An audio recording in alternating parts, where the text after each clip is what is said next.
Okay, with Rhonda Yates, winning poem. We just did a poem of her, poetry movies of her called Hands Free. Really interesting poem. Love it. I hope you like the poetry movie that we made for you. I love it. Thank you for letting me be here too. Yeah, when did you first write this poem? I wrote this poem in 2025, and I included it in my my second poetry collection called Ashes to Ice. So I Gotcha. wrote It's it a long last year. poem, right? Like it's pretty like were you worried that it was too long for a poem? I'm just like a candid question. Well, it was interesting because sometimes when I write, um, whether it be poems or short stories or anything else, I'll write it and I'll think I'm finished with it. I thought I was finished with it after one poem, but then in my mind, I'm like, well, then what happens? Like, I kind of want to know what happens next. So I wrote another one, and before long, it had just turned into an 8-part episodic poem. I felt like I was kind of learning about what was happening to her as the story went along. So it's very interesting. That's great. And Yeah. so I guess it's sort of like is it kind of like meditative or is it like is it self like is it you kind of like you is it good therapy for you, I guess, when you're writing it? Yeah, I mean, it's great therapy. And I think it's because it gets me outside of myself. So some people, they like to kind of escape watching movies or reading books. And I kind of like to escape by actually trying to create them. So it's kind of the same thing, really. Um, but Hands Free started just from a simple conversation I was having with a friend. And we were talking about advancements in technology. And I said, soon there will be a chip in your wrist. And instead of you holding a card up to the scanner, you'll just hold your wrist up. It'll be touted like it's convenience and security all in one. And I just started thinking about, all the things that could go wrong in those scenarios. So I think what happened to the main character in Hands Free in some ways is kind of like my imaginings of what unexpected negative outcomes could occur. And then because if you do have something that's so widely adopted, let's say like internet access, there's plenty of people who don't have internet access. They're left out. They're on the fringes of the society. And so if you do try to impose something like mind control, for example, you wouldn't really capture those people at first. You'd have to kind of round back and come back and try to get them too. So I thought it was just a way to personalize the plight, um, making it more about just one person and her experience. Mhm. It seemed to add some humanity to it. Wow. Yeah, that's interesting. So, um, do you write other things besides poetry, or is poetry kind of your main thing?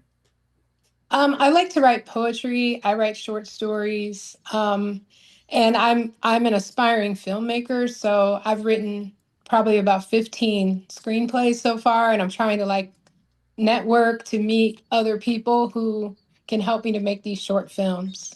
Have you directed a short film yet?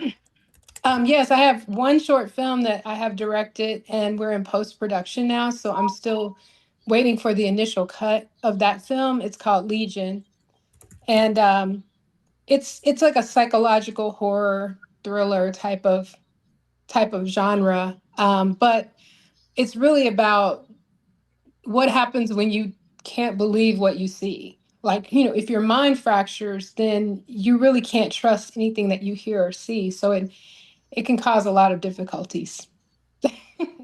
Gotcha. So, So, how do you like the post production process?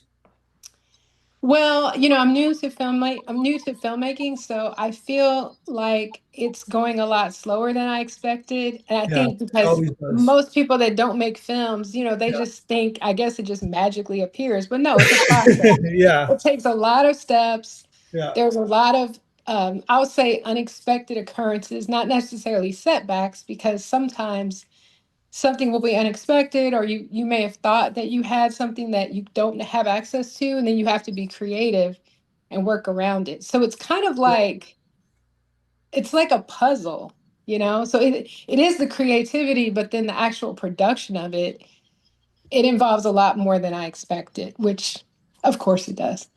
So, but I'm working with some great people on that one, and then hoping to get in the pipeline of some other established filmmakers so I can have short films, submit them to festivals and that. So that's really how I came around across Wild Sound. How do you You like? guys, Go ahead. you guys did a fantastic job with the film. I mean, I really didn't know what to expect, and I intentionally didn't ask any questions. I just said, let me just see what their Yeah. interpretation is. And Val, wow, just it's like she has kind of a flat affect to her voice, Mhm. which makes it perfect because that's kind of how I envisioned that when I wrote it. Everything's stated very matter of fact, but there's really horrible predicament going on. Yeah. Um, I loved it. The images, everything.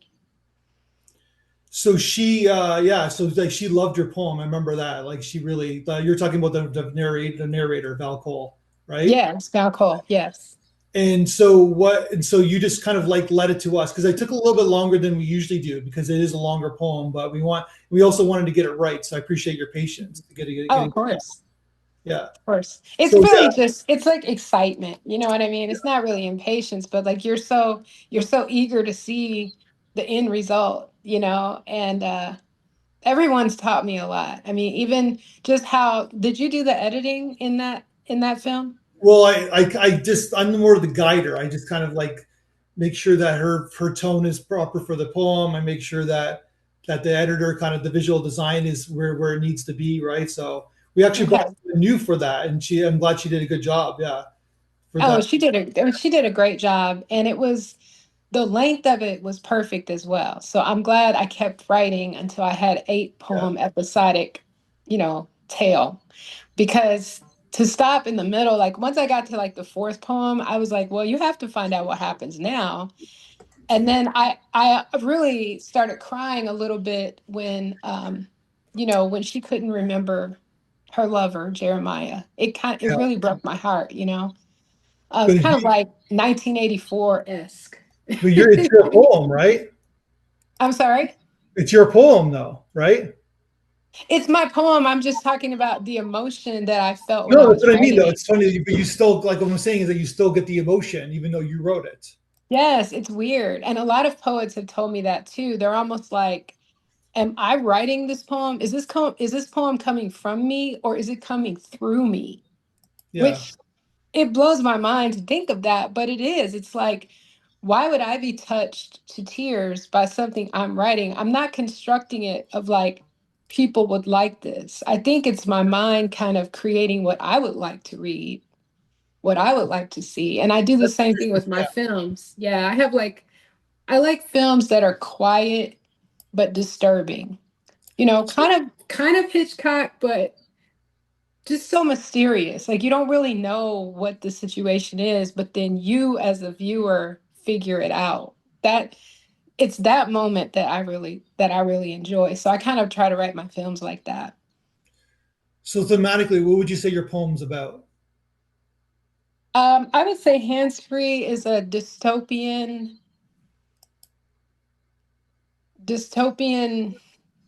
thriller. I don't know, dystopian horror. Yeah. It's horrific, but not in the way people would think. And when you look back and you realize that her circumstances allowed her to fight control longer than she would have normally, right? Yeah. But in the end, it didn't really matter. And I guess that's a fatalistic dystopian poem. That's too much, too many adjectives. But Is that what your short film a dystopian film as well? no, my short film is about a woman who suffers a breakup from her fiance, and so she decides to go on their honeymoon trip alone. And she meets a stranger, and she unintentionally becomes connected to this stranger in a way that it ruins everything for her. And so we capture this woman after she's been arrested for a crime, and she's trying to figure out what's going on. So it's more of like a psychological thriller, not dystopian at all. But it's I try still in the to, same kind of genre of like a thriller kind of thing, setting, I guess, right? yes, I like to write horror thrillers. Um, and then I also like to write about complex human relationships. I mean, I didn't really choose it, but that just seems to be the two lanes that I live in. So, familial dramas. I have one screenplay about a woman after a funeral, the funeral of her long-term lover. She can't attend because she's the mistress. Yeah, So her best friend goes in her place and he comes back and shares everything that happens. So that's kind of like a drama comedy type of thing, but it's also very sensitive because I feel like no one ever talks about the mistress. The mistress is still grieving, but they always like vilify the mistress. It's not always that way. So there's some stories like that where I just like to look at conflict, I think. yeah, 100%. That's Yeah. that's and so you're based in Indiana, Yes. and how is like did you have to meet people in the Indiana film scene to kind of get things through and stuff, like to kind of like get the Yes. film made? Yeah, Yes. Well, most of the networking I've done has really just been by being around other creative people. So like I'm also a musician. I play the guitar. I mean, well enough for open mic. Okay. I'm not booking any shows, but yeah, at open mic, I would just ask people, do you know of anyone who does this? Do you know anyone interested in that? And so I was connected with the filmmaker who I worked with on Legion that way. Once I got connected with him, now I'm a part of Indiana Filmmakers Network. I've entered a ton of festivals. So he really taught me a lot about, how do you find the people who you could connect with. yeah, Um, and I think the same with poets, like the poets that I'm connected to are a lot of them are, prose poets that are very kind of eclectic. Like they don't really subscribe to like the rules. It has to be this number of lines and syllables and that. So some of the more cultured poets, I'll call it, um, it's like there's things appeal to certain people and not others.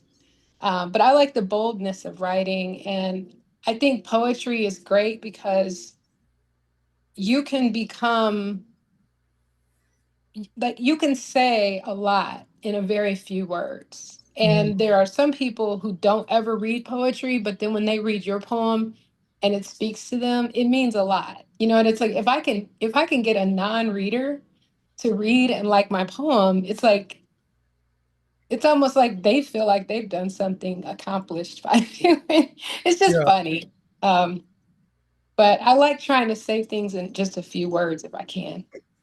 Gotcha. So is this where you're headed? You're headed as a being a filmmaker. That's where you want to put your passions on. Yes, I really do. I want to keep excuse me, there's a lawnmower behind me. Uh, Yeah, one moment.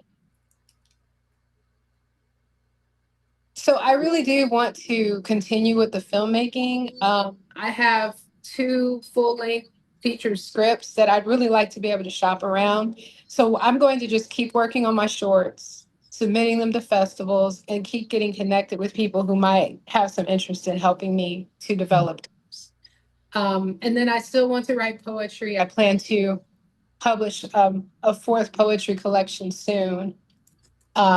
I'm doing it on my own, so that is also a lot more work than I thought, but I'm working through that. gotcha. And so what's next for you then? Are you gonna make another short film after you're done the post production?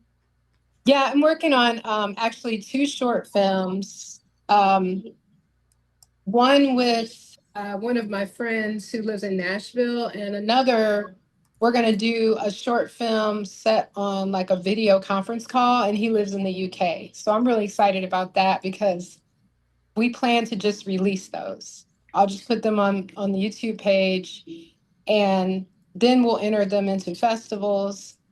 And just looking to see if anyone has any interest, and being able to show what we can do. We're all learning, so it is a journey. But I like being able to do things on my own. Well, really, like the solitary, but that's filmmaking is very collaborative. It's the exact opposite of solitary. It absolutely is. It's Yeah, like it, but I mean by on my own, I mean seeing something through from beginning to the end. You know what I mean? Not like handing it off to have someone else interpret it or develop mhm. it. Um, and a lot of the times I'm watching when I'm with other filmmakers, I'll watch to see what they're doing, how they carry things out, etc. So it's almost like I get to practice Yeah, with some of these micro shorts. And some of them may only be 2 or 3 minutes long, but as you know, I mean, to make even a few minutes of something yeah. that's meaningful, it takes a lot of work. So I'm taking that advice to start small. Gotcha. Well, we're honored to to produce this film, this poem of yours. I think that it's really great, and get it out there more and get you more exposure, and you get a list of credits too, right? So you keep Yes. accumulating your credits. Yes, I really appreciate that. I put my screenplays on IMDb a while ago, so to see Yeah, this added to it it just feels like I'm on my way, you're you on your know? way. Yeah, I appreciate Yeah. it. Yeah. So let's talk again when we produce another film of yours or poem of yours. I'd love to work with you again. Okay, that would be great. And thank you again. Please thank the whole team. I Thank you. absolutely loved it. It's a beautiful product. Thank you. Thank you.